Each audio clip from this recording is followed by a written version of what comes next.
ये सिर्फ एक कहानी नहीं है, ये है खूनी रात। अगर हिम्मत है तो आखिर तक सुनना। उस जंगल में जाने के बाद सिर्फ आवाजें वापस आई थीं, लोग नहीं। और जो लोग गए थे वो 3 थे। आज तक उनका कोई निशान नहीं मिला। ये बात है साल 2018 की, मध्य भारत के एक घने जंगल की। वो जंगल जहां दिन में भी धूप जमीन तक नहीं पहुंचती और रात में अंधेरा जिंदा हो जाता है।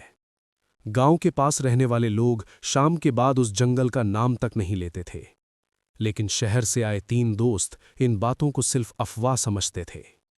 उनके नाम थे रोहित, समीर और अंकित। तीनों ट्रैकिंग और एडवेंचर के शौकीन थे। उन्होंने तय किया एक रात जंगल के अंदर कैंप करेंगे। शाम ढल रही थी जब वे जंगल के भीतर दाखिल हुए। हाथ में टॉर्च, पीठ पर बैग और चेहरों पर उत्साह। लेकिन जैसे जैसे रात गहरी होती गई, वैसे वैसे जंगल की आवाजें बदलने लगीं। हवा अब सिर्फ चल नहीं रही थी, वो कुछ कह रही थी। कभी किसी के चलने की आहट, कभी किसी के सांस लेने की आवाज। लेकिन जब टॉर्च घुमाई जाती तो वहां कोई नहीं होता। रात के करीब 12 बजे उन्होंने कैंप लगाया। तभी अंकित ने धीमे से कहा, मुझे लगता है कोई हमें देख रहा है। रोहित हंस दिया। समीर ने टॉर्च उठाकर जंगल की ओर रोशनी डाली और अगले ही पल टॉर्च की रोशनी बुझ गई। उसी समय जंगल के भीतर से एक तेज लेकिन आधी दबी हुई चीख आई।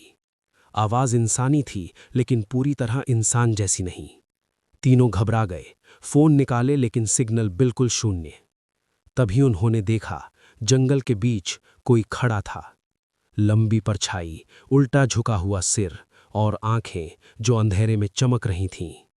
समीर ने भागने की कोशिश की, लेकिन जमीन पर गिर पड़ा। उसकी चीख जंगल में गूंज उठी और फिर अचानक सन्नाटा। रोहित और अंकित भागने लगे, लेकिन जंगल जैसे बंद होता जा रहा था। पेड़ हिल नहीं रहे थे, वो मुड़ रहे थे। अंकित ने पलट कर देखा और वहीं गिर गया। उसके मुंह से सिर्फ एक शब्द निकला, ये इंसान नहीं है। और फिर सिर्फ जंगल की आवाजें बचीं। सुबह हुई, लेकिन तीनों में से कोई भी वापस नहीं आया। गांव वालों ने पुलिस को बताया। तलाश हुई, लेकिन जंगल के अंदर सिर्फ 3 फटे हुए बैग मिले और जमीन पर 3 अलग-अलग जगह गहरे पंजों के निशान। न खून, न लाश, न कोई जवाब। गांव के बुजुर्ग आज भी कहते हैं, जंगल रात को जिंदा होता है और जो उसकी बात नहीं मानता वो कभी लौटकर नहीं आता। अगर आज भी रात के जंगल में किसी ने आपका नाम लिया तो मुड़कर मत देखना। ऐसी ही डरावनी कहानियों के लिए खूनी रात को सब्सक्राइब करो, क्योंकि हर रात सुरक्षित नहीं होती।